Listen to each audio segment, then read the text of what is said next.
Jean chapitre 10. Je vais parler donc de la fête de Hanouka. Mais on ne fait pas des fêtes pour faire des fêtes. Dans les fêtes, nous cherchons le Messie, Jésus. Parce que même les 7 fêtes de l'Éternel, dont Hanouka ne fait pas partie, Hanouka ne fait pas partie des 7 fêtes de l'Éternel. Hanouka est une fête qui fait partie de l'histoire du peuple juif. C'est comme Purim.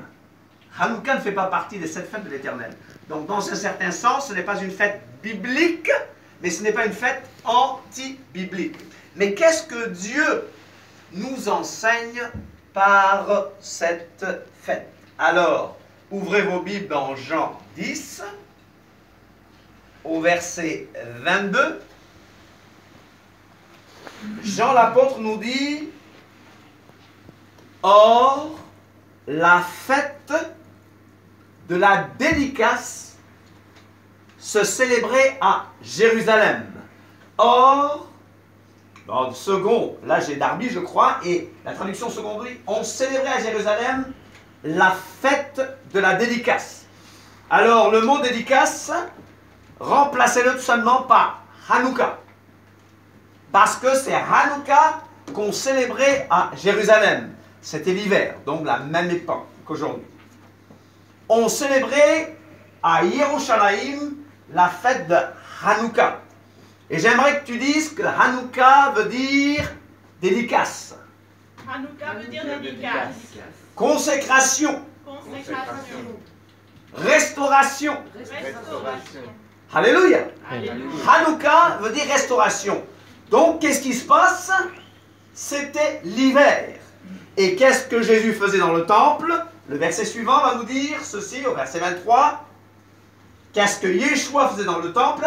Et Yeshua se promenait dans le temple. Beth Hamikdash. Ce lieu séparé. Amen. Amen. Sous le portique de Salomon. Donc, est-ce que la Bible parle de Hanouka?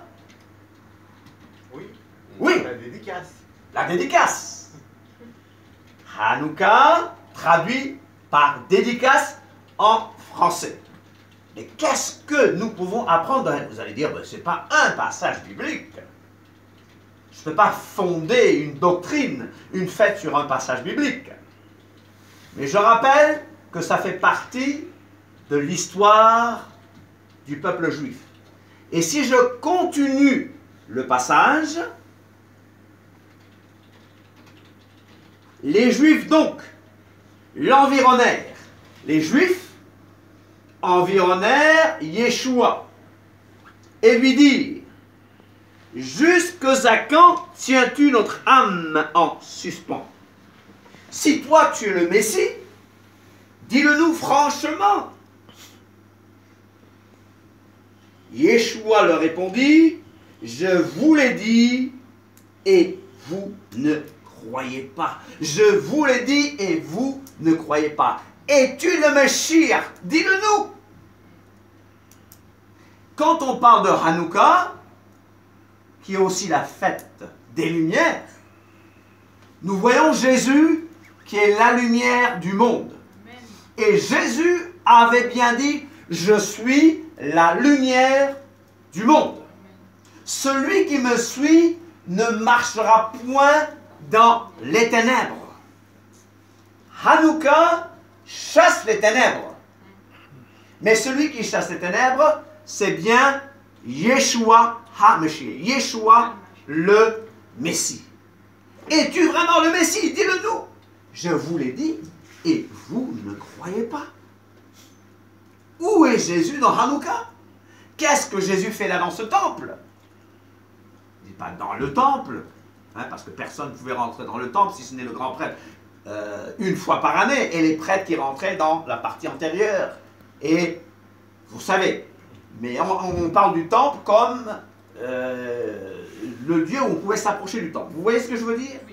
Mais Jésus, à sa mort, qu'est-ce qu'il a fait? Il a déchiré le voile. Le voile du temple s'est déchiré du haut en bas. Alors, c'est-à-dire maintenant vous pouvez rentrer ailleurs. Ce n'est pas seulement le visible, Ce n'est pas seulement l'image, vous allez rentrer maintenant dans la révélation, dans la réalité des choses, parce que Yeshua est la réalité. Alors, c'est un temps où on se pose beaucoup de questions. Doit-on fêter telle ou telle fête? Vous connaissez ma position sur les fêtes de fin d'année. Je ne juge personne parce que la Bible dit de ne pas juger les gens. Que l'on ne vous juge pas sur une fête, sur une nouvelle lune. La nouvelle lune, ce sera demain, un nouveau mois, n'est-ce pas biblique? Mais ce n'est pas ça le problème. Parce que la réalité, c'est Yeshua. Qu'est-ce que Hanouka m'apprend? Alors j'aimerais que tu poses cette question à ton voisin. Les fameuses questions. Dis à ton voisin, n'est-ce pas? Alors vous êtes là? Oui. Je sais que tout le monde n'aime pas ça, mais dis à ton voisin. Dis à ton voisin, pose-lui la question. Qu'est-ce que Dieu veut me dire aujourd'hui? Qu'est-ce que Dieu veut me dire aujourd'hui? La Bible dit, honorez dans vos cœurs le Meshiach. Honorez le Christ dans vos cœurs, comme votre Seigneur, comme votre Adon.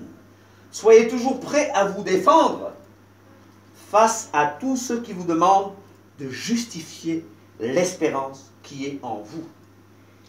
Est-ce que je fête par suivisme? Est-ce que je fête par révolution? Est-ce que je fête pour irriter les autres? Non. Il y a une espérance en moi. Il y a des choses que l'Éternel me transmet. Et j'insiste. Colossiens 2, 16 à 17. Que personne, donc, ne vous juge au sujet d'une fête. Au sujet du manger et du boire d'abord. Ou au sujet d'une fête, d'une nouvelle lune ou des Shabbats. C'était l'ombre des choses à venir. C'était l'ombre. Dans le grec, c'est plutôt l'ombre, c'est l'ombre des choses à venir, mais le corps est dans le Messie. La réalité est dans le Messie.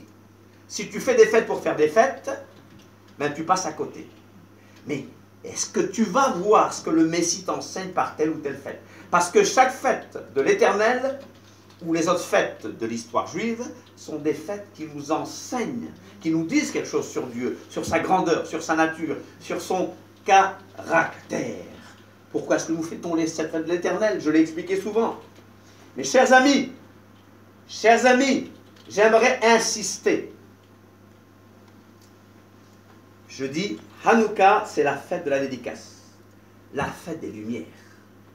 La fête des Lumières. Alors, Hanouka, au sens littéral du terme, signifie inauguration. Dédicace du temple. Dédicace du temple de Jérusalem. Une nouvelle dédicace. Fête des Lumières. Dédicace. Inauguration. Alors, on va faire un peu d'histoire. D'accord? On va faire un peu d'histoire. Vous êtes d'accord avec moi? Oui. Vous êtes là aujourd'hui? Oui. Hanouka donc se célèbre en novembre, décembre. Ça commence le 25 du mois biblique qu'on appelle Kislev. Le 25, pas décembre, mais le 25 Kislev, on commence la fête de Hanouka. Mais qu'est-ce qui s'est passé dans l'histoire? Parce que l'histoire m'enseigne certaines choses. Amen. Amen. Qui est le maître du temps? Qui est le maître de l'histoire? Nous le connaissons, nous savons qui il est. Je vais parler de la Judée. Qui connaît la Judée? Vous ne connaissez pas la Judée?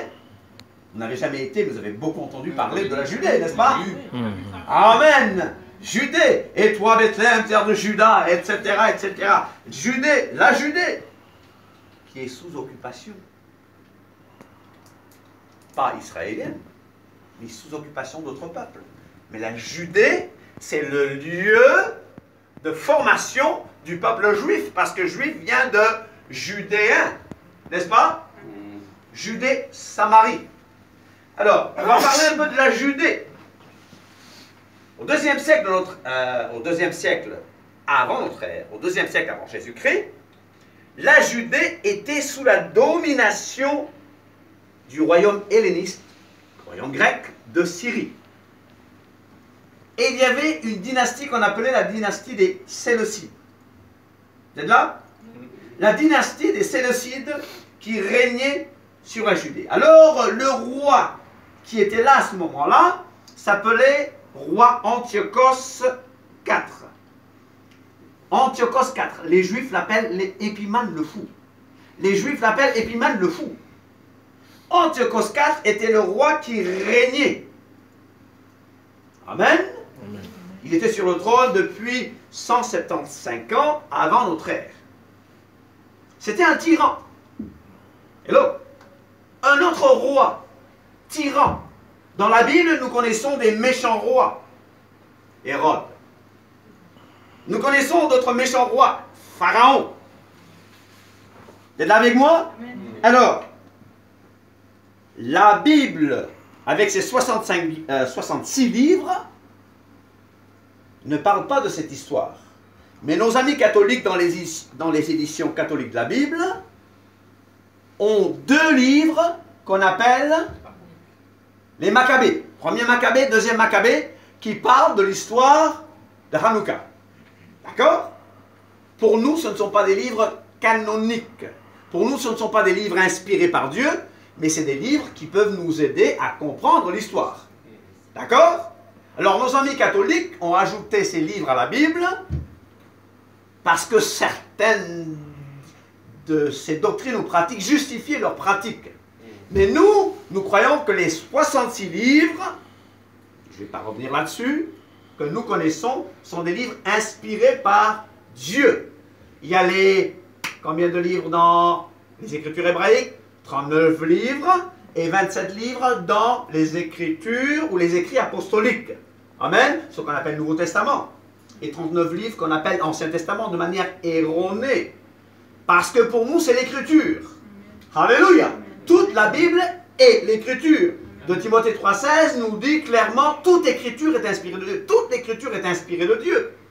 Et Yeshua a donné autorité aux livres hébraïques, aux livres hébreux, aux Écritures hébraïques, en les citant, en montrant que c'était la parole de Dieu. Mais là, j'ai parlé de premier Maccabée, de deuxième Maccabée, qui ne sont pas des livres bibliques, mais qui nous racontent un peu l'histoire du peuple juif. Amen. Amen. Vous me suivez? Oui. Donc, un autre roi, Épimane le fou, Antiochos le fou, un tyran qui détestait la religion juive. Il détestait la religion juive. Encore un autre qui a essayé de détruire l'hébraïsme, l'israélisme, le judaïsme. Ce n'est pas le seul. Nous connaissons Haman.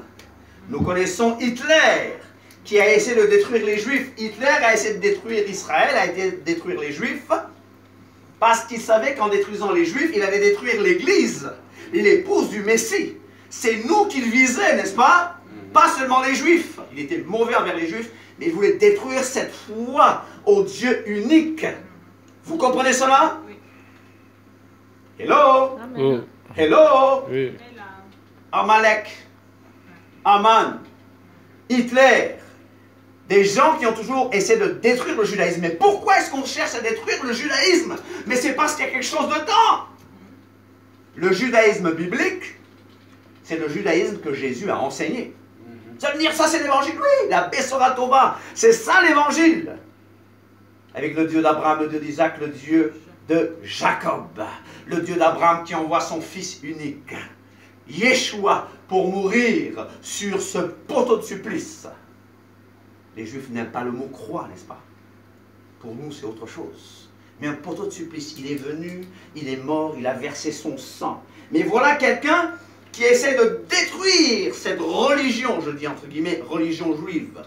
Parce que de cette foi abrahamique, de la lignée de Jessé, du fils de David devait naître le Messie. Donc on essaie de détruire quelque chose parce qu'on veut toujours viser le Messie, le Messie. On veut toujours s'attaquer à la foi en Dieu, à la foi du vrai Dieu. Là, qu'est-ce qu'on fait? On déjudaïse. Qu'est-ce qui se passe en ce moment? On déchristianise. Je ne fête pas Noël, vous savez. Mais quand je vois d'autres gens qui imposent et vous disent de ne pas mettre vos crèches, je dis, vous êtes chez vous. N'est-ce pas? Hello. Je viens d'ailleurs, moi, hein? Je viens d'ailleurs. Mais quand je vais chez quelqu'un, j'obéis à ses lois. Mais, je vais au-delà de tout ça. On essaie de déchristianiser parce qu'on veut enlever tout ce qui est judéo-chrétien. Je viens d'ailleurs. Vous comprenez ce que je veux dire? Et ce n'est pas la couleur de ma peau qu'on vise. Je ne suis pas arabe, mais ce n'est pas l'arabe qu'on vise. Je ressemble à un arabe, ce n'est pas l'arabe qu'on vise. C'est le Dieu d'Abraham, le Dieu d'Isaac qu'on vise. Hello? Vous voyez ce que je veux dire? Ce n'est pas le juif qu'on vise. C'est ce qu'il y a derrière. Et qu'est-ce qu'il y a derrière tout ça? C'est l'esprit de l'anti-messie, l'esprit de l'antéchrist. C'est le diable qui est derrière tout ça. Donc on attaque la religion juive. Il a interdit, Antiochos IV, Épimane le fou, a interdit la religion juive. Il a interdit la pratique de la circoncision. Il a interdit le Shabbat. Et le temple de Jérusalem, le lieu saint, a été profané, souillé par la présence d'idoles. Hello. Et comme les Romains l'ont fait aussi, je suis sûr qu'ils sont allés même égorger des cochons, des animaux impurs, selon la Torah. Vous êtes là avec moi? Alors, mais Hanouka, c'est un bouleversement radical. Hanouka, c'est une révolution. C'est une sainte révolte. Dieu n'aime pas les rebelles contre sa Torah, contre sa loi. La rébellion est comme le péché de la sorcellerie. Mais il y a une sainte rébellion. Il y a une sainte colère. Il y a une colère sainte contre le mal. Hanouka va nous rappeler ce souvenir d'un changement radical, d'une nouvelle restauration du vrai culte, du culte israélite, d'une nouvelle consécration du temple et d'un miracle qui a eu lieu il y a plus de 2100 ans, n'est-ce pas? Vous êtes encore là avec moi? Vous êtes encore là avec moi? Oui. Alors, ces hellénistes sont là. Ils profanent le lieu saint. Ils interdisent la pratique de la circoncision, du Shabbat. Ils interdisent aux Juifs de pratiquer le culte du seul et véritable Dieu. Mais il y a des patriotes juifs qui vont se révolter contre cette abomination et la domination païenne idolâtre. Des patriotes qu'on va appeler les Maccabées. Maccabées, vous voyez pourquoi ces livres s'appellent Maccabées? Maccabées. Maccabée en français, bon, c'est autre chose. C'est quoi le Maccabée? C'est pas très beau, n'est-ce pas? C'est un cadavre, n'est-ce pas? C'est bien ça? Mais les Maccabées, c'était une famille de patriotes juifs. Et ils sont à l'origine de ce soulèvement en 167 avant notre ère. Ils se soulèvent contre la politique d'hellénisation, de déjudaïsation, de profanation du roi séleucide Antiochos IV, Épiphane. Hello. Cette révolte-là va redonner une liberté religieuse aux Juifs et va entraîner l'indépendance de la Judée. Israël sera encore indépendant. Les Maccabées ont réussi à vaincre l'Empire grec et à purifier le Saint-Temple de l'Éternel. Chers amis, il y a une ville près de Jérusalem où ces soldats de ce royaume helléniste sont venus et ont dit, voilà, on va établir un autel. Et vous tous juifs, vous devez venir sacrifier aux idoles. On établit un autel pour des dieux païens et vous devez venir rendre hommage à ces dieux païens. Alors, il y avait le grand prêtre qui s'appelait Mattiyahu. Il avait des fils, la famille des Maccabées, n'est-ce pas? Dont un fils qui s'appelait Yehuda HaMaccabi. Judas le marteau, parce que Maccabi veut dire marteau. Qu'est-ce qui se passe? Il va organiser la révolte. Et donc, il y avait des juifs qui étaient là. Il y avait des juifs fidèles, des chassidim, qui disent non, nous, on n'adore que le seul vrai Dieu, l'Éternel. Il y avait des juifs qui étaient indécis. Et d'autres juifs, par contre, ils se sont fondus dans le décor. Ils ont fait comme tout le monde. Et c'est un peu comme l'église d'aujourd'hui. On fait comme tout le monde. C'est à la mode, on suit. Mariage homosexuel, on suit. Il faut être ouvert d'esprit, hein. Écoutez, moi, leur orientation sexuelle ne m'intéresse pas, hein. On est ouvert d'esprit. Le libéralisme religieux, le protestantisme apostat, le protestantisme libéral. Hey, on va être à la mode. Et dans ce protestantisme-là, on nous enseigne que Obama, lui, c'est bien, hein. Lui, c'est bien, hein. Une abomination. Hey, Trump, non, non, non, pas bon, il n'est pas intelligent. Alors c'est les médias qui nous aident à penser comme ça. Je ne fais pas de politique, hein. Mais les médias nous présentent les choses de cette manière. Pam, pam, pam, pam, pam, pam, pam, on attaque. Et puis, oui. C'est du lavage de cerveau. Déchristianisation. On m'a traité, vous savez, de tous les mots, hein. On m'a traité de fondamentaliste. Gloire à Dieu, si j'aime les fondements bibliques.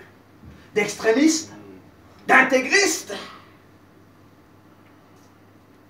Appelez-moi comme ça si vous voulez. Fanatique. Si aimer Jésus et la vérité c'est fanatique, eh bien je serai fanatique. Ouais. Amen. Amen. Amen. Hello. Chers amis. Alors, Netanyahou organise la révolte. On donne un signal. Les Juifs, ces Juifs-là, qui se conformaient au siècle présent, dès qu'ils sont allés offrir des offrandes aux idoles, alors Yehuda Maccabi a commencé à taper avec son épée, comme un marteau, et c'était le signe de la révolte. Ils sont révoltés, ils ont même chassé donc ces soldats hellénistes. Alléluia, alléluia. Voici qu'avec un petit nombre, mais de personnes déterminées, ils ont pu faire de grandes choses. Amen. On le voit dans les textes de la Bible. Parce que Dieu, il peut sauver avec un grand nombre ou avec un petit nombre. D'ailleurs, Dieu aime sauver avec un petit nombre. Comme ça, personne ne peut dire, c'est grâce à moi. Mais que toute la gloire aille à Dieu. Ils ont nettoyé, purifié, ils se sont révoltés. J'aimerais qu'on ait cette même révolte.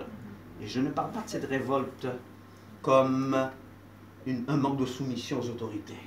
Je parle de cette révolte comme une détermination à détester le mal. La crainte de l'Éternel, c'est la haine du mal. Nous devons détester le mal. Pas détester les gens. Pas être là pour condamner. Tu fais telle chose, tu fais telle chose, tu fais telle fête. Non. Mais cette chose-là que Dieu n'aime pas, nous ne pouvons pas la permettre dans nos assemblées. Cette chose que Dieu n'aime pas, ce n'est pas les gens. Je dis, ce n'est pas les gens. Ce n'est pas l'homosexuel, ce n'est pas la prostituée que tu dois poursuivre. Mais c'est l'acte abominable. Donner beaucoup d'amour, mais être clair. Être déterminé à combattre le mal. Hello? Est-ce que Hanouka vous parle? Amen. Moi, Hanouka me parle. Oh, mais c'est pas une fête biblique.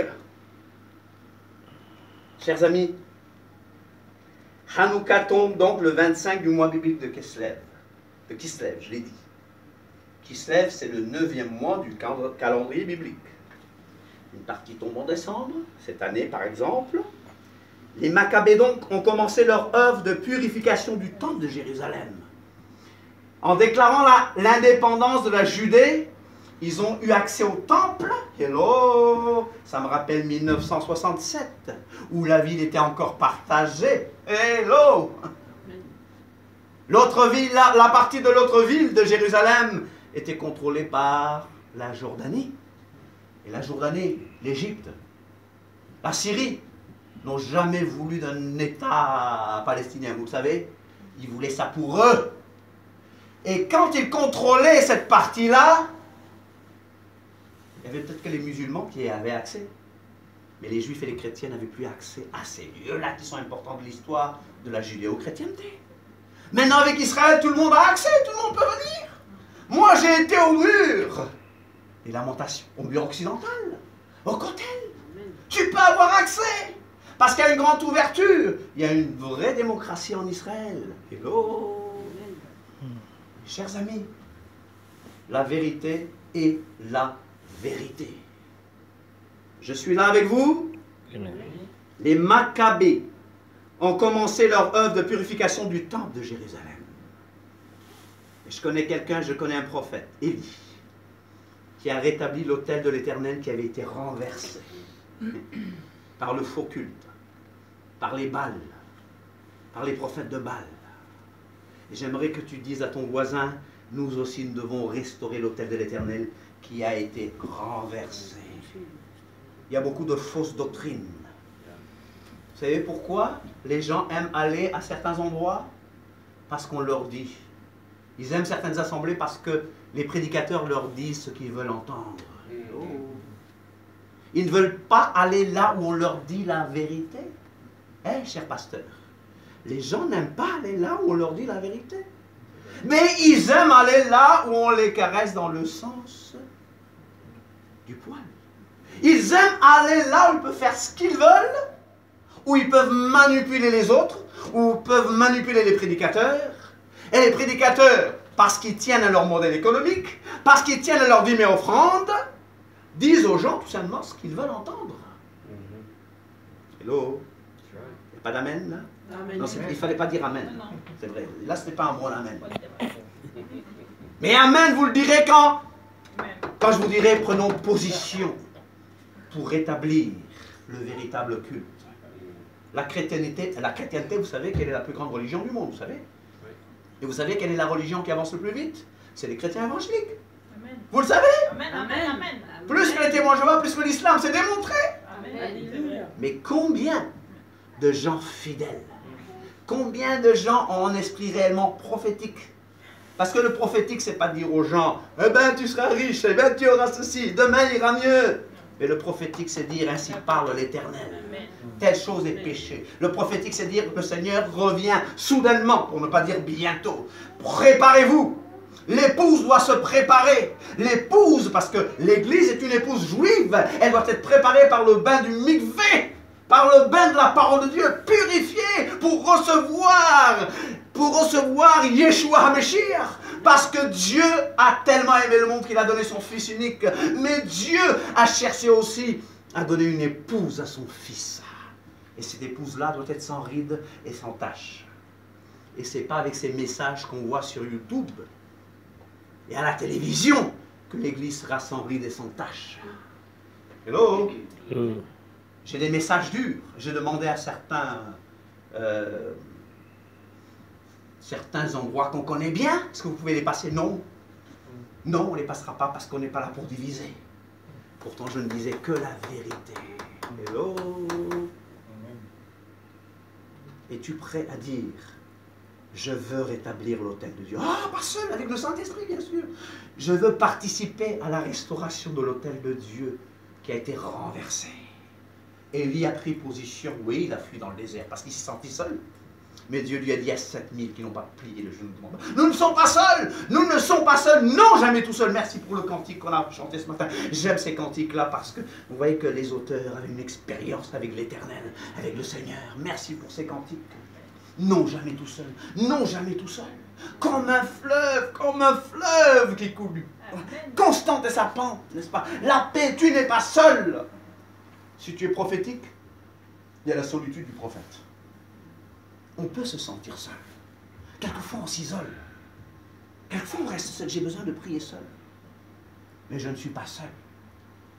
Je suis content de vous voir. Je le dis du fond du cœur. Merci d'insister. Parce que quelquefois, si on ne se fait pas violence, on ne se lève pas pour aller dire « Ah, je vais voir mes frères et mes sœurs que je n'ai pas vus depuis longtemps. » Vous êtes là ce matin? Oui. C'est pour vous réveiller, n'est-ce pas? Purification du temple. Les Maccabées ont nettoyé le temple. Ils l'ont débarrassé de toutes les impuretés, de toutes les idoles. Ils ont rebâti un autel. Alléluia. Dis à ton voisin, ils ont rebâti un autel. Ils ont rebâti un autel. Soyons des bâtisseurs. restaurons l'autel. Bâtissons, levons-nous et bâtissons. Et Néhémie, Esdras sont levés pour bâtir la ville de Jérusalem. Certains se sont moqués d'eux.